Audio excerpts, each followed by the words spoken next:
Hello and welcome friends, sports time में आप सभी लोगों का स्वागत है। पहला दिन जो है टेस्ट मैच का खत्म हो गया और पहला दिन खत्म होने के बाद टीम इंडिया के लिए जो है वो अच्छी खबर है। टीम इंडिया की पकड़ जो है वो अहमदाबाद टेस्ट पर पहले दिन ही बहुत मजबूत हो चुकी है। क्या कुछ हुआ पहले दिन, एक्शन वो आपको दिखाते हैं, किस तरीके से इंडियन टीम ने अपना स्ट्रॉन्ग होल्ड बना लिया है।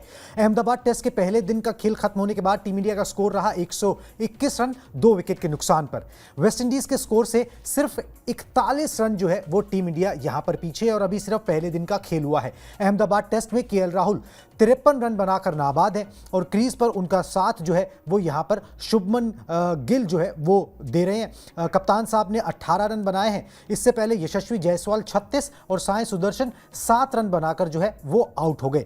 बात करें वेस्ट इंडीज की तो 162 रनों पर वेस्ट इंडीज की टीम को समेट दिया गया था। मोहम्मद सिराज ने पहली पारी में 4 विकेट झटके, जबकि बुमराह ने 3 और कुलदीप यादव, जिनको लगभग साल भर के बाद टेस्ट टीम की प्लेइंग 11 में जगह मिली है, उन्होंने 2 विकेट निकाले। WTC के साइकिल में टीम इंडिया की पहली घरेलू सीरीज है और शुरुआत बहुत अच्छी नजर आ रही है। लग नहीं रहा कि टेस्ट मैच जो है वो 5 दिन भी चल पाएगा। इंडियन टीम इसको पहले ही जीत इसमें हासिल कर लेगी। 2002 के बाद से टीम इंडिया वेस्ट इंडीज से कभी भी कोई टेस्ट मैच हारी नहीं है। तो good news for team India, जिस तरीके से उन्होंने जो है अपना स्ट्रॉन्ग होल्ड पहले दिन के खेल में ही बना लिया है। सर, जिस तरीके से टीम इंडिया ने मैच को कंट्रोल किया, पहले दिन ही ऐसा लग रहा है कि कब्जे में मैच आ गया। अब औपचारिकताएं ऐसा लग रहा है कि पहले दिन के बाद बाकी हैं कि भाई आपको 2 इनिंग्स खेलनी होती है, वो सब कुछ करना होता है। कब्जे में इंडियन टीम ने मैच पहले दिन एक तरीके से ले लिया है। कोई करिश्मा हो जाए वो अलग बात है। करिश्मा भी नहीं होगा कुणाल, अब यहाँ से करिश्मा भी नहीं हो सकता क्योंकि 4 दिन अभी बाकी है जी। मतलब करिश्मा क्या ही होता है, करिश्मा यही हो सकता है बारिश हो जाए। हाँ। और बारिश जो है जो थोड़ी बहुत हुई भी पहले दिन, वो 4 दिन के खेल को खराब कर देगी या हम 36 पे ऑल आउट हो जाए वो भी नहीं होने वाला। तो अब क्या है कि अब तो यहाँ से आप इस बात पर सिक्का उछालिए कि मैच जो है वो 3 दिन के पहले खत्म हो जाएगा या किसी भी सूरत में 3 दिन के बाद चौथे दिन कुछ एक ओवर्स के लिए जाएगा। हालांकि मुझे तो ऐसा लग रहा है कि तीसरे दिन भी मैच पूरा जाएगा, इसकी संभावना बहुत कम है। लेकिन बड़ी बात यह है कि शुभमन गिल ने इस मैच से पहले एक बात कही थी और उन्होंने कहा था कि हमने अभी हाल में इंग्लैंड में जो है 5 टेस्ट मैच खेले और 5 के 5 टेस्ट मैच 5वें दिन तक गए। अगर हाल फिलहाल में जो टेस्ट क्रिकेट का ट्रेंड चल रहा है कुणाल, आपने भी देखा होगा, 5वें दिन तक टेस्ट मैचेस जा नहीं रहे। मतलब मोस्टली टेस्ट मैचेस तीसरे दिन के लास्ट तक जाते हैं, कुछ एक टेस्ट मैचेस चौथे दिन तक जाते हैं। बिल्कुल। तो आप इस तरह से देखिए कि वो जो हम बार बार कह रहे हैं ना कि न्यूजीलैंड के खिलाफ वो जो हार मिली, उससे वो जो सतर्कता एक तरीके से आई भारतीय टीम में, ये उसी का नतीजा है कि आप वेस्ट इंडीज के खिलाफ भी 5 दिन खेलने की बात कर रहे थे, जबकि सच्चाई ये है कि वेस्ट इंडीज की टीम जिस तरह से परफॉर्म किया है उसने फर्स्ट इनिंग में, निश्चित तौर पर 2.5 दिन या 3 दिन। बिल्कुल जी। अब मतलब 3 दिन की बात जो है ना वो भी ज़्यादा लगने लग गई है, जिस तरीके से इंडियन टीम ने किया। फ़र्क भी है भाई, इंडियन टीम में और वेस्ट इंडीज़ की टीम में जो है ना वो ज़मीन आसमान का फ़र्क भी है। वेस्ट इंडीज़ के कोई 5-6 खिलाड़ी जो है ना, मतलब वो अगर याद हो किसी को जो क्रिकेट फॉलो भी करता हो, जो इस टेस्ट टीम में जो इस दौरे पर आए हैं, तो भी बड़ी बात होगी जिस तरीके से लोग जो है वेस्ट इंडीज़ में क्रिकेट का हाल है। मगर चलिए जी, 2002 से टीम इंडिया ने वेस्ट इंडीज़ से कोई टेस्ट मैच हारा नहीं है और वो ट्रेंड भी कंटिन्यू होता हुआ यहाँ पर नज़र आ रहा है। अब बात जो है ना वो गेंदबाजों की कर लेते हैं। गेंदबाजों के आंकड़े दिखाएं जी, ये बड़ा ज़रूरी है क्योंकि 162 रनों पर यहाँ पे दिखा दिए, समेट दिया वेस्ट इंडीज़ को। गेंदबाजों के आंकड़े दिखा दे फटाफट से, एक एक करके सारे गेंदबाजों के आंकड़े मैंने बनाए हुए हैं, उन्हें यहाँ पर प्ले कर दें। यहाँ पर मोहम्मद सिराज ने जो है वो बढ़िया प्रदर्शन किया है और बुमराह ने भी 3 विकेट यहाँ पर झटके हैं। कुलदीप यादव की बात तो आगे करेंगे और सर, मगर ये है कि अगर गेंदबाजों की बात करें, ऐसा लग रहा है वहीं से सिराज ने शुरू किया जहाँ से ख़त्म किया था। जहाँ पर आंकड़े एक एक करके स्क्रीन पर आई जाएंगे, जहाँ पर उन्होंने देखा था। मैं आंकड़े एक बार पढ़ के भी बता देता हूँ। 14 ओवर की गेंदबाजी जसप्रीत बुमराह ने की, 3 विकेट उनके नाम रहे, 42 रन उन्होंने दिए। मोहम्मद सिराज के आंकड़े दिखाएं फटाफट से बदल के कि उन्होंने किस तरीके का प्रदर्शन किया। 4 विकेट उनके खाते में रहे, उन्होंने भी 14 ओवर गेंदबाजी की, 40 रन दिए। इकॉनमी 2.85 की। जो तरोताज़ा होकर सिराज लौटे हैं, जहाँ पर इंग्लैंड में उन्होंने जो प्रदर्शन किया था, ऐसा लग रहा है वहीं से कंटिन्यू कर रहे हैं, कोई फ़र्क महसूस ही नहीं हो रहा है। बाकी गेंदबाजों के आंकड़े भी यहां पर दिखा दें। 3 स्पिनर्स के साथ इंडियन टीम उतरी है। नीतीश कुमार रेड्डी के आंकड़े आपके स्क्रीन पर है। 4 ओवर की गेंदबाजी उनसे भी हालांकि कराई गई, कोई विकेट उनके खाते में नहीं है। उतना ज्यादा एक्सपेक्टेशन था भी नहीं, आपके प्रीमियर फास्ट बॉलर्स ने ही यहां पर काम कर दिया था। जडेजा को 3 ही ओवर डालने पड़े, 15 रन मात्र दिए, कोई विकेट उनको यहां पर मिला नहीं क्योंकि जैसे मैंने बताया बाकी लोगों ने ही काम कर दिया था। नोटवर्दी पॉइंट जो है वो कुलदीप यादव का रहा, 6.1 ओवर की गेंदबाजी की और 2 विकेट निकाल के ले गए। जिस तरीके से एशिया कप में परफॉर्मेंस रही थी और तकरीबन साल भर के बाद जो है उनको टेस्ट की प्लेइंग 11 में जो है ना वो यहाँ पर मौका भी मिला है। इस पर डिटेल पे बातचीत करेंगे भी कि कुलदीप यादव को कैसे जगह मिल सकती है, कैसे यहाँ पर नहीं मिल सकती है। तो इस तरीके से गेंदबाजों का पूरा प्रदर्शन रहा है, बढ़िया एकदम उम्दा प्रदर्शन रहा। सिराज को लेकर सर एक टेस्ट स्पेशलिस्ट आप एक मतलब बनाने की अगर आपकी कोशिश है, जो मुझे लग रहा है कि शायद वाइट बॉल के अंदर T20 के अंदर वो उतना इंप्रेस नहीं करते हैं, किफ़ायती भी साबित नहीं होते हैं। बैड आइडिया नहीं होगा, बैड प्लॉय नहीं होगा। हालांकि जितना जोश व खरोश उनके अंदर है, आप चाहोगे कि उनको आप हर जगह यूटिलाइज कर लो, मगर अगर एक फॉर्मेट में, बड़े फॉर्मेट में, सबसे बड़े फॉर्मेट में खेल के अगर वो इस तरीके का प्रदर्शन दे सकते हैं और कंसिस्टेंसी ला सकते हैं तो वाई नॉट। वहीं से शुरू किया जहां पर खत्म किया था इंग्लैंड दौरा। बिल्कुल। और मुझे लगता है शायद जब आपके पास अभी खास तौर पर हम जब भी टेस्ट क्रिकेट की बात करते हैं तो साथ साथ में कदम कदम मिलाकर चलता है वर्ल्ड टेस्ट चैंपियनशिप का मामला।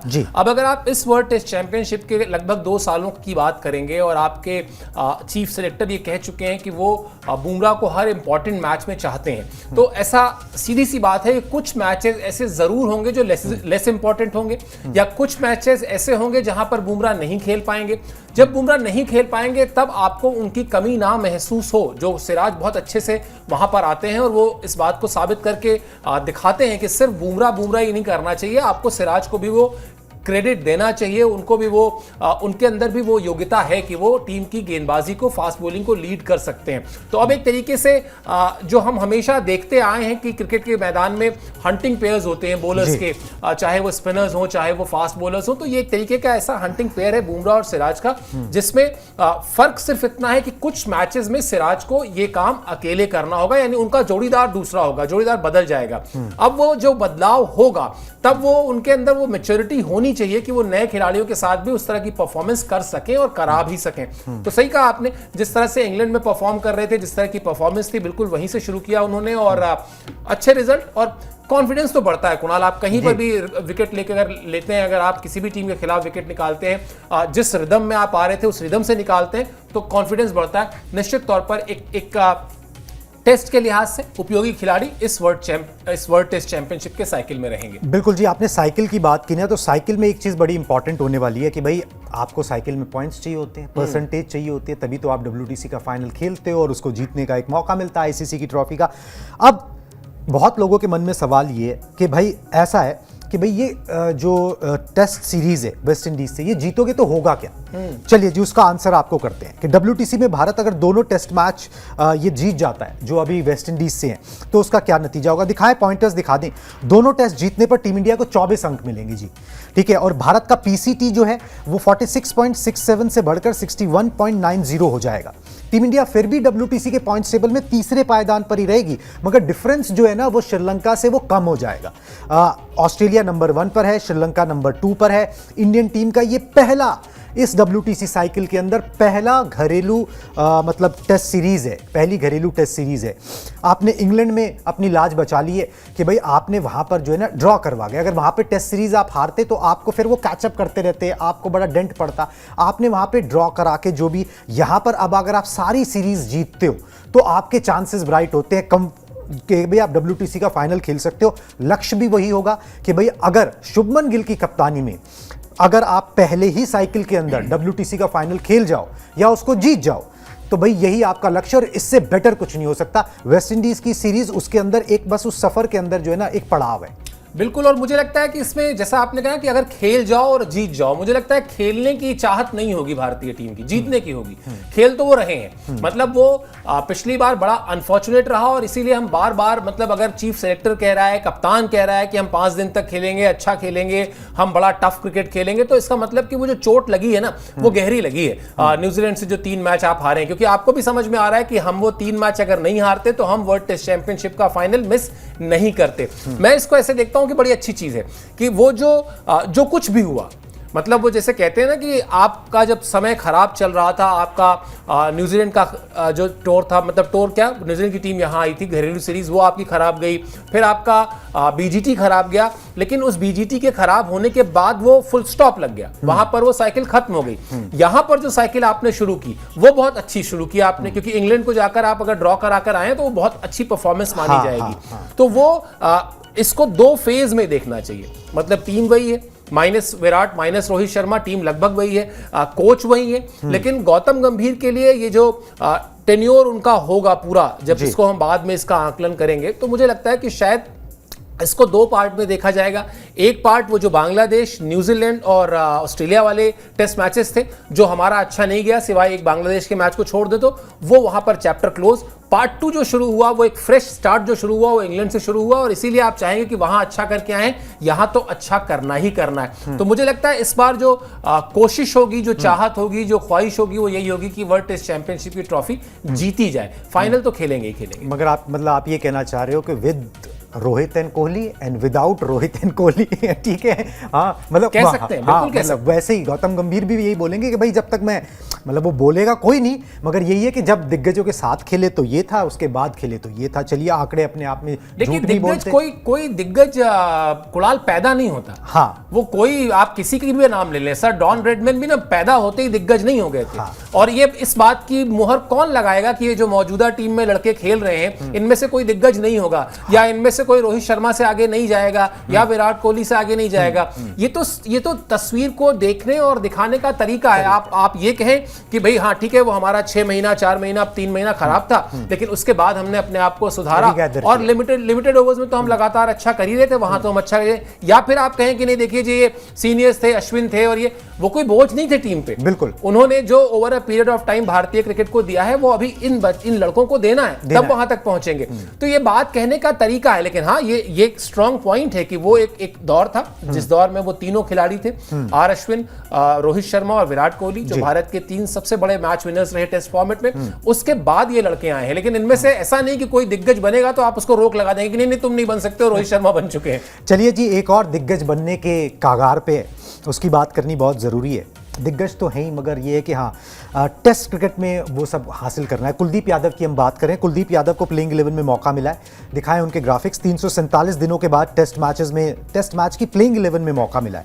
6.1 ओवर की गेंदबाजी की, 2 विकेट ले लिए, और लंच से पहले, ठीक है, शे होप का उन्होंने जो है वो विकेट अपने दूसरे ही ओवर में ले लिया था। उसके बाद जो है सीधा यहाँ पर लंच हो गया।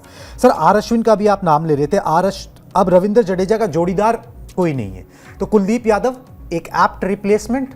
यहाँ पर जब आप इंडिया में खेलेंगे तो वहाँ पर जो है आपको 2-3 स्पिनर्स के साथ आप खेलते ही हो, ठीक है। वॉशिंगटन सुंदर, क्योंकि वो आपको बैटिंग में भी डेप्थ दे सकते हैं, मगर एक मेन स्पिनर जो होगा वो अश्विन की जगह अब कुलदीप हुआ करेंगे।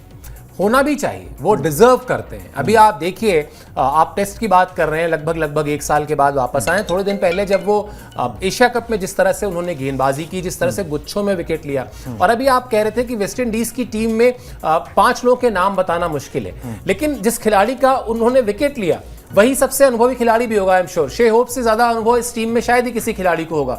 तो अगर आपको गेंद दी जाए और आपकी नजर इस बात पर हो कि आप विरोधी टीम के सबसे अनुभवी खिलाड़ी को टारगेट करेंगे, या एक ऐसे खिलाड़ी को टारगेट करेंगे जो थोड़ी देर संघर्ष कर सकता है, और आप उसको भी पछाड़ देंगे, उसको भी भेज देंगे पवेलियन, तो यही तो आपका कप्तान आपसे चाहता है। और वो कुछ नहीं चाहता, वो चाहता है कि चलो यार ठीक है, मिडिल ऑर्डर में, चाहे वो आप टेस्ट की बात कर लें, चाहे आप वनडे की बात कर लें, या आप T20 की बात कर लें, मिडिल ऑर्डर में जब कोई भी टीम किसी भी फॉर्मेट में अपने आप को संभालने की, समेटने की कोशिश कर रही होती है, तब आपके स्पिनर का रोल आता है। और वो काम बखूबी कुलदीप यादव करते आ रहे थे। बीच में एक फुल स्टॉप लगा था कह लें, या बीच में एक ऐसा रफ पैच आया जब थोड़ी सी परफॉर्मेंस डिप हुई, बाहर हुए, फिर अच्छी परफॉर्मेंस करके आए, लेकिन टीम में जगह नहीं बन रही थी। अब सारी चीजें सेट हो गई हैं, मतलब अब जो है वो आपके जितने खांचे थे वो सही जगहों पर बैठ गए। यहां से आप, अभी हम लोग थोड़ी देर पहले बात करते थे ना कि पार्ट 1 पार्ट 2, यहां से कुलदीप यादव पार्ट 2 आप देख सकते हैं, चाहे फिर वो अक्रॉस ऑल द फॉर्मेट्स की बात हो। बिल्कुल जी, और देखिए किस्मत कहां से कहां पलटती है। कुलदीप यादव का वो दौर भी हमने देखा जब ऐसा लग रहा था कि सब कुछ जो है ना वो खात्मे की तरफ है, ठीक है, बड़ी मुश्किल स्थिति थी उनके लिए, और उसके बाद से रिसर्जेंस होता है। स्पोर्ट्स यही आपको सिखाता है कि भाई हर दिन एक नया मौका लेकर आता है, और आपको जो है कभी भी हिम्मत जो है वो हारनी नहीं चाहिए। चलिए जी, अब एक खिलाड़ी को हिम्मत देने की कोशिश करते हैं, क्योंकि उनके पिताजी में बहुत हिम्मत थी। तेज नारायण चंद्रपॉल, ठीक है, उनका दिखा दीजिए आंकड़े। 0 पे आउट हुए वो, ठीक है, और भारतीय ज़मीन पर पहला टेस्ट मैच खेल रहे थे। मोहम्मद सिराज ने उनको अपना शिकार बनाया। उनके पिताजी शिव नारायण चंद्रपॉल मुझे याद है मैं बहुत छोटा था जब वो खेला करते थे और बड़ा परेशान करते थे इंडियन टीम को। सर तेज नारायण चंद्रपाल काफ़ी टाइम के बाद जो है इनको टेस्ट टीम में दोबारा से मौका मिला, उतना अच्छा नहीं कर पाए हैं, मगर लेगेसी है।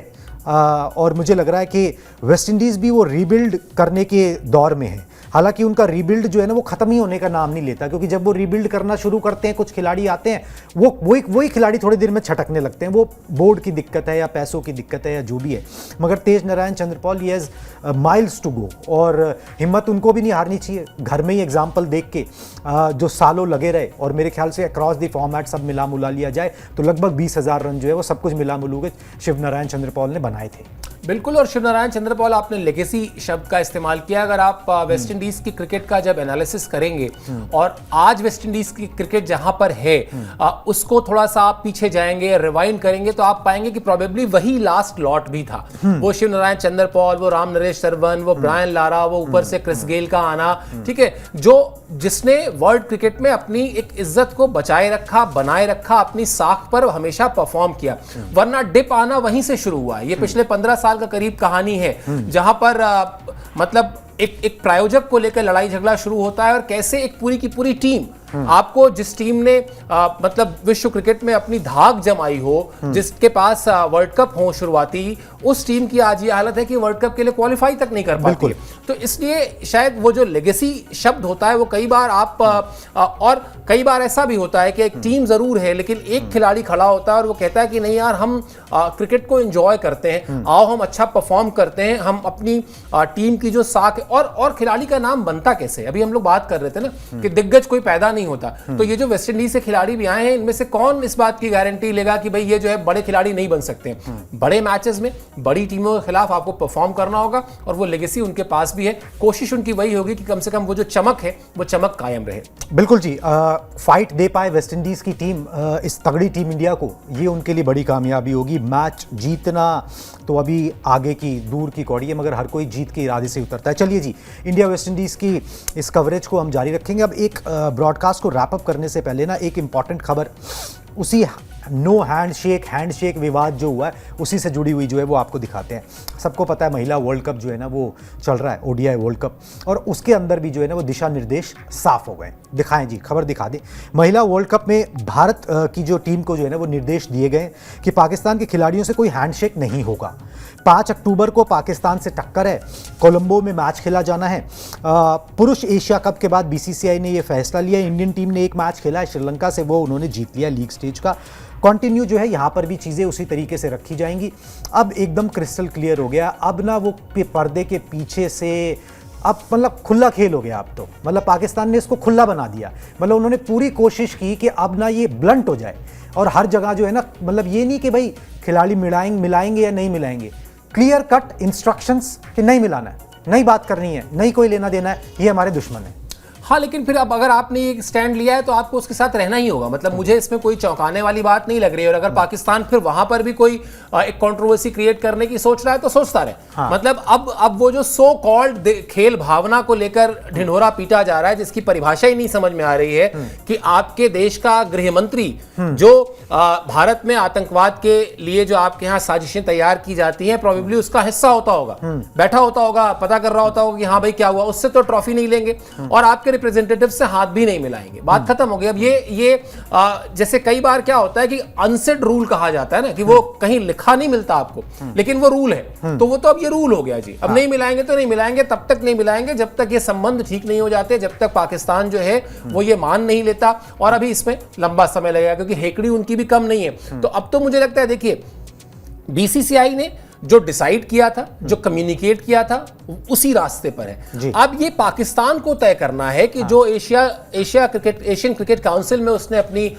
फजीहत कराई, एशिया कप में जिस तरह से फजीहत कराई, वही काम उसको आईसीसी के टूर्नामेंट में करना है कि नहीं करना है। क्योंकि आईसीसी में मोहसिन नकवी नहीं बैठे हुए हैं, आईसीसी में बैठे हुए हैं जय शाह, और उसके अलावा आईसीसी जो है वो किसी एक कॉन्टिनेंट की टीम नहीं है, ये का समूह नहीं है, ये पूरी दुनिया में क्रिकेट को संचालित करने वाली संस्था है जिसकी साख बहुत इंपॉर्टेंट है। तो यहां पर जो है लेने के देने ना पड़ जाए, तो यहां पे बेहतर होगा कि शांति से आए, मैच खेलें, घर जाएं, हारना है ही है, क्योंकि 11 मैच हार चुके हैं अब तक, 12वां मैच है ये।